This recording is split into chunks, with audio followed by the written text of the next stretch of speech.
ይህ አዋዜ ልዩ ሰበር ነው። ራሽያ የኩርስክ ግዛቷን ሙሉ በሙሉ ከዩክሬን ኃይሎች ማጽዳቷን አስታወቀች። ፕሬዝደንት ዶናልድ ትራምፕ የፑቲን ነገር ይላሉ። የሰውዬ ጦርነቱን ማቆም የሚፈልግ አይመስለኝም እንድል እያደረገኝ ነው ሲሉ አሳቀሉ። ሁለቱንም አበይት ትኩስ ዜናዎች እንሆ። ራሽያ የኩርስክ ግዛቷን ሙሉ በሙሉ ከዩክሬን ኃይሎች ማጽዳቷን አስታወቀች። ዩክሬን አሌ ትላለች። የራሽያ ጦር ኤታማዦር ሹም ጄኔራል ቫሌሪ ጌራሲሞቭ ከ8 ወራት የዩክሬን ሰራዊት ቆይታ በኋላ ሰራዊታችን ግዛቲቱን ሙሉ በሙሉ ተቆጣጥሯል ብለዋል። ራሽያ ወደ 70,000 ጦር ያዘመተችበትና የከበደ የሰው አልባ ቅጥቀጣ የደረሰበት የዩክሬን ሰራዊት ያለፉትን ሳምንታት ያላቋረጠ ማፈግፈግ ላይ እንደነበረ ዘገባዎች ያረጋግጣሉ። ጌራሲሞቭ ከፕሬዝደንት ቭላዲሚር ፑቲን ጋር በቪዲዮ የስልክ ግንኙነት ዜናውን ሲያበስሩ ዛሬ አሉ በኩርስክ ምድር የመጨረሻው የዩክሬኖች ይዞታ የነበረችው ጎርናል ሰፈር መንደር ከዩክሬን ሰራዊት ጸድታለች ብለዋል። ለመጀመሪያ ጊዜ በይፋ የሰሜን ኮሪያ ወታደሮችን በመጥቀስ ኤታማዦር ሹም ቫሌሪ ሲናገሩ የቀረውን የዩክሬን ሰራዊት ቡድኖችን ለማሸነፍ የሰሜን ኮሪያ ሰራዊት ትልቅ ድጋፍ ሰጥቶናል ሲሉ በጀግንነቱ አወድሰዋል። የኪየቭ አገዛዝ ጀብዱ እነሆ ሙሉ በሙሉ ከሸፈ ብለዋል ኤታማዦር ሹሙ ለሀገሪቱ ፕሬዝደንት ቭላዲሚር ፑቲን። ፑቲን በምላሻቸው ይህ መሆኑ በሌሎች ግንባሮችም ተጨማሪ ድል እንድንቀዳጅ በር ይከፍታል ብለዋል።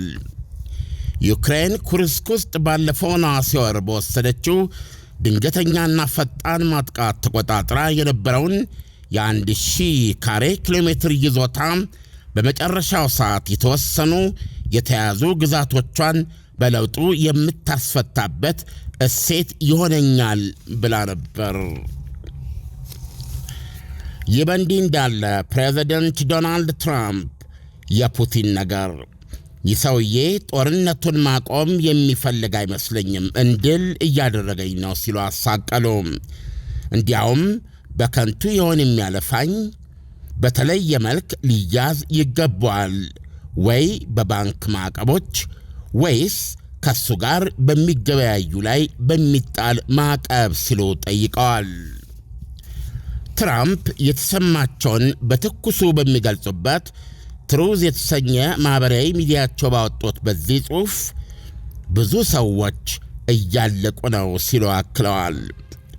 ትራምፕ እንዲህ የተሰማቸውና እንዲህ የጻፉት ለቀብር በተገኙበት በሮማው የቅዱስ ጴጥሮስ ቤተ ክርስቲያን ማለፊያ አዳራሾች በአንዱ ከዩክሬኑ አቻቸው ፕሬዝደንት ቮሎዲሚር ዜሌንስኪ ጋር ተገናኝተው ከተነጋገሩ በኋላ ነበረ። ዋይት ሃውስ በሁለቱ መሪዎች መካከል የተካሄደውን ውይይት በጣም ፍሬያማ ሲል ገልጾታል። ዜሌንስኪ በወገናቸው በኤክስ ገጻቸው ሲጽፉም ከአሜሪካው ፕሬዝደንት ጋር ያደረጉት ውይይት ምልክታዊ መሆኑን ገልጸው ነገር ግን የጋራ ውጤቶች ማቀናጀት ከቻልን ታሪካዊ የመሆን አቅም አለው ብለዋል። በተመሳጠረ ሁኔታ ሁለቱ መሪዎች ከየካቲት ወሩ የዋይት ሃውስ ዲፕሎማሲያዊ እሰጥ አገባ በኋላ ሲገናኙም የዛሬው የመጀመሪያቸው ነው። ትራምፕ ከሁለቱ ውይይት በኋላ በማኅበራዊ ገጻቸው ሲጽፉም ፑቲን ባለፉት ቀናት እንዳደረገው ሚሳኤሎቹን ሰላማዊ ቦታዎች ላይ ከተሞችና መንደሮች ላይ ለመተኮስ ምክንያት አልነበረውም ብለዋል። በሁለቱ አገራት መካከል ያለውን ጦርነት ለማክተም ዋሽንግተን የተጧጧፈ የሽምግልና ሩጫ ላይ ነች። ትናንት አርብ የትራምፕ ልዩ መልእክተኛ ስቲቭ ዊትኮፍ ሞስኮ ክሬምሊን ቤተ መንግሥት ከፕሬዝደንት ፑቲን ጋር 3 ሰዓት የፈጀ ውይይት አድርገዋል። ትራምፕ በውይይቱ ላይ የተነሱ አብዛኛዎቹ ዋና ዋና ነጥቦች ስምምነት ተደርሶባቸዋል ብለዋል ማብራሪያ ሳይሰጡም። ይሁንና ሚዲያዎች እንደገለጹት ራሽያ ወይም ፕሬዝደንት ፑቲን ከዩክሬን ጋር ቀጥተኛ ድርድር ያለምንም ቅድመ ሁኔታ ለማድረግ ዝግጁ መሆናቸውን አረጋግጠዋል።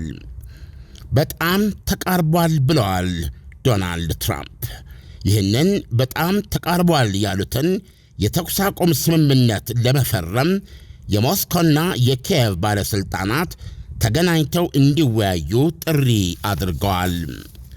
ትራምፕ በሥልጣናቸው የመጀመሪያዎቹ 100 ቀናት ውስጥ አቆመዋሉ ያሉትን የዩክሬን ጦርነት በማቆም ቃላቸውን ለመጠበቅ በጣም ጉጉ ቢሆኑም ዘገባዎች እንደሚሉት የአሜሪካ የሰላም ራዕይና በዩክሬንና በአውሮፓ አጋሮቿ መካከል አበይት ልዩነቶች መኖራቸውን ይዘግባሉ።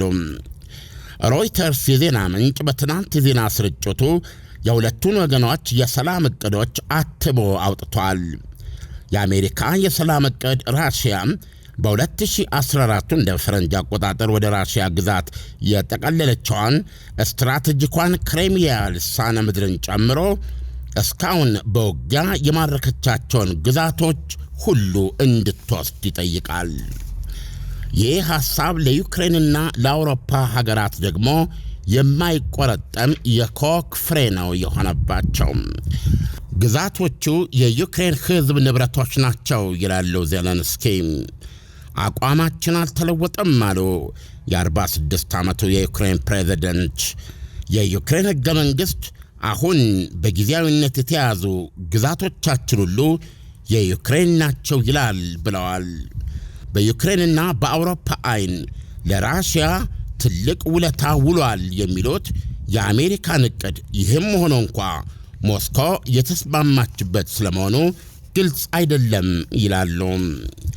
ዳንኤል፣ እንግዲህ ሁለት አበይት ነጥቦች ነው የሰማነው በዚህ ዜና። የኩርስክ ጉዳይ የራሽያ ወይም የቭላዲሚር ፑቲን አኪለስ ሂል በጣም የሚያም ሰላማዊ እንቅልፍ ሊተኙ የማያስችል መሆኑ ይታወቃል። ከሁለተኛው የዓለም ጦርነት በኋላ የራሽያ ምድር በባዕድ ሰራዊት ቁጥጥር ስር ሲውል የኩርስክ የመጀመሪያው ነው። ከጅምሩ ምን ያህል አዋጭ ነው የሚል ጥያቄ የቀረበበትና ዕለታዊ ወይም የሆነ የዜና ርዕስ ለመሆን ካልሆነ በስተቀረ ስትራቴጂክ ፋይዳ ሊኖረው አይችልም በሚል ምዕራባውያን ጀነራሎች ጭምር የተቹት የፕሬዚደንት ዜሌንስኪና የጦር አዛዣቸው እውነቱን ለመናገር ጀብዱ ለ8 ወራት መቆየት ችሏል። በነሐሴ ወር ነበረ አብዛኛው ምስራቃዊ ግዛቷ በራሽያ 700,000 ሰራዊት ቁጥጥር ስር እየዋለ የመጣው ዩክሬን ባልተጠበቀ ሁኔታ ከዚህ በፊት ገልጸነዋል። ሰራዊቷን በአውቶቡስ በማመላለስ እንደ ስብሰባ እንደ ጎብኚ እያደረገች በየሆቴሉ አሳርፋ መሰንዘር በቻለች በጣም ምርጥ የሚባል ሰራዊቷን ያካተተ ነው። በጣም ዘመናዊ ጦር ነው። በእግረኛ፣ በመድፈኛ፣ በሁሉም መስክ እና በተለይ ደግሞ የድሮን ጦርነት ቁልፍ ነው። ይሄን አካታ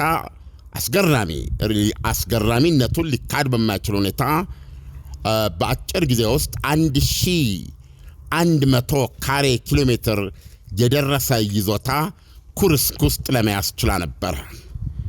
ያ ደግሞ ካንሰረስ ነበረ ለራሽያ፣ ለፕሬዚደንት ቭላዲሚር ፑቲን የጭንቅላት ካንሰር ልትለው ትችላለህ። በተለያዩ በጦርነቱ ዋነኛው ግንባር በመሳሰሉት ነገሮች ተሸፍኖ እንጂ ሊያመረቅዝና መንግስታቸውን ሊያምና ሊገድል የሚችል ፖቴንሻል የነበረው ድንገቴ ነው። ደግነቱ ከዛ በኋላ የዩክሬን ይዞታ ከዛ እንዳይበልጥ እንዳይሰፋ ማመቅ ለመቻል ጦር ማሰባሰብ መቻላቸው፣ ከዛም በኋላ በመጀመሪያ በተደረገ ጥቃት ቀላል የማይባል በመቶ ካሬ ኪሎ ሜትሮች የሚቆጠሩ ቦታ ማስለቀቃቸው አሁን በመጨረሻም ባለፈው በጋዝ ቧንቧ ውስጥ ለቀናት ለ3 ሳምንት ለሚሆን ጊዜ በእጃቸው ክርን እየዳሁ በሄዱ ልዩ ኃይሎች ከጀርባ ሰባሪነት ቁልፍ የሆነውን የዩክሬንን ይዞታ ለማስለቀቅ መቻልና ከዛ በኋላ በጣም ውጤታማ የሆነ ደምሳሽ እርምጃ በመውሰድ የዩክሬን ሰራዊት አሁን በሰማቸው 1 ወይም 2 መቆናጠጫ መሬቶች ላይ እንዲቀር ማድረግ ችላ ነበረ። የዛሬው ዜና የሚነግረን እሱም ተጠናቀቀ የሚል ነው። ይሄ ከምንም ነገር በላይ ያለው ስነልቦናዊ የምስራች ትልቅ ነው እና እዚህ ላይ ተመርኩዛም በትናንትናው ዕለትም ቭላዲሚር ፑቲን በቤተ መንግስታቸው ላናገሯቸው የአሜሪካ ልዩ ልዑክ ዊትኮፍ ከኪየቭ ጋር ፊት ለፊት ያለምን ቅድመ ሁኔታ ተገናኝተን ለመነጋገር ዝግጁ ነን ካስባሏቸው ምክንያቶች አንዱ በኩርስክ ግንባር እየተመዘገበ የነበረው ውጤት እንደነበረ ተያይዘው የመጡ ዜናዎች ያመለክታሉ። ሌላኛው ዜናው እንደሰማኸው ቭላዲሚር ፑቲንና ዘለንስኪ በዛሬው ዕለት ተገናኝተው ተነጋግረዋል። ይህንንም አጋጣሚ አድርገው ትንሽ ዶናልድ ትራምፕ ቁጣ አሰምተዋል። እንደው ዝም ብሎ ነው እንደሚያለፋኝ እስከማለት አስደርሶኛል ብለው አውጥተዋል። ይሄ እንግዲህ በግልጽ ሊሆን የሚችለው ከፕሬዚደንት ዘለንስኪ ጋር ከመነጋገራቸውና ምናልባትም አድሏዊ ናቸው በራሽያን አይጫኑም የሚለው አመለካከትንም እግረ መንገዳቸውን ለማቀዝቀዝ የታሰበ ይመስላል። ለማንኛውም ዳኒ ሁኔታዎች እዚህ ላይ ነው ያሉት። በጣም ጥሩ ዓለም እንግዲህ አብዛኛውን ነገር ተንትነዋል። እንግዲህ ዛሬ የሊቃነ ጳጳሳት ፍራንሲስ የቀብር ስነ ስርዓታቸው ላይ የተለያዩ የሀገራት መሪዎች ተገኝተው ነበር። እንዲሁም ትራምፕና ዘለንስኪም ተገኝተዋል።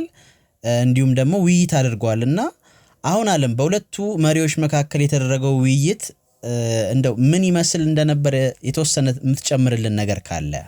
በትናንትናው ዕለት ዶናልድ ትራምፕ ገልጸው ነበረ። ምንድን ያሉት የክሪሚያ ልሳነ ምድር ከ10 ዓመት በላይ በራሽያ ያለ ራሽያ አንድ ጥይት ሳትተኩስ የያዘችው ግዛት ነው። እስካሁን ድረስ አሜሪካ ክሪሚያ ልሳነ ምድርን የዩክሬን ነው የሚል አቋም ስታራምድ ቆይታ ነበረ።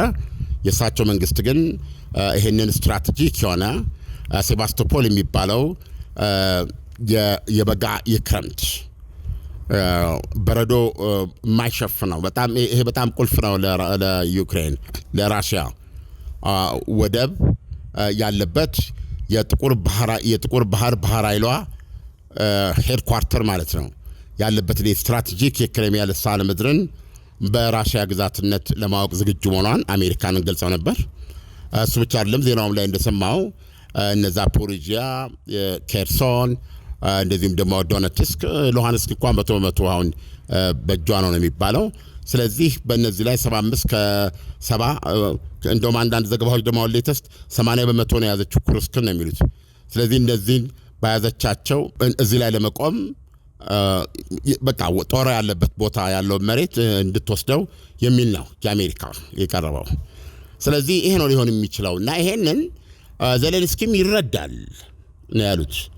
ቅድም እንዳልኩ ህገ መንግስታችን የኛ ግዛት ነው የሚለው መግለጫ እንዳወጡ ታውቃለህ ዘለንስኪ። ነገር ግን ዶናልድ ትራምፕ በትናንት ምሽት ንግግራቸው ይሄንን ይረዳል፣ ዘለንስኪም ይረዳል። በተለይ በዚህ ጉዳይ ላይ ነገ በርዕሰ ሊቃነ ጳጳስ ፍራንሲስ ቀብር ላይ ስንገናኝ ይህንን የበለጠ ተገናኝተን እንነጋገርበታለን ብለዋል። ስለዚህ ሊሆን የሚችለው ዩክሬን የግድ የሰላም ስምምነት ይሄ ተኩስ አቁም እውን እንዲሆን ካስፈለገ የክሪሚያ ልሳነ ምድርን እና እንደዚህ አራቱ ግዛቶች ላይ አብዛኛው ክፍል በራሽያ ቁጥጥር ስር ያለውን መሬት ለመተው መስማማት አለባት። ያ ባልሆነበት ሁኔታ የተኩስ አቁም ስምምነት አይደረግም። ስለዚህም የሰላም ስምምነት የሚባል አይኖርም። ስለዚህም አሜሪካ በዚህ ሁኔታ አትቆይም፣ ፊቷን አዙራ ትሄዳለች። እነዚህን ሁኔታዎች ነው ለዘሌንስኪ ያነሱባቸው። ስለዚህ እንዲህ አይነት ነገሮች ደግሞ እያደረን ነው ልንሰማቸው የምንችለው እንጂ አክቹዋሊ በመካከላቸው ምን መግባባት እንደተደረሰ አሁን ማወቅ አይቻልም። በጣም ጥሩ ዓለም፣ ለትንታኔው አመሰግናለሁ። መልካም ምሽት ይሁንልህ። መልካም ምሽት ዳኒ። አዋዜ ልዩ ዜና ላይ የተመሰረቱ ታሪኮች በስፋት የሚቀርቡበት ነው። አዋዜ ልዩ በየዕለቱም አጫጭር የዜና ታሪኮች ይሰጣል። የዜናዎቹን መነሻ ምክንያት ይመረምራል። በአዋዜ ልዩ ማስታወቂያ ማቅረብ ከፈለጋችሁ አዋዜ ልዩ ላይ በተገለጸው አድራሻ መሰረት ልታገኙን ትችላላችሁ። አዋዜ ልዩን ላይክ፣ ሼር፣ ሳብስክራይብ አድርጉ።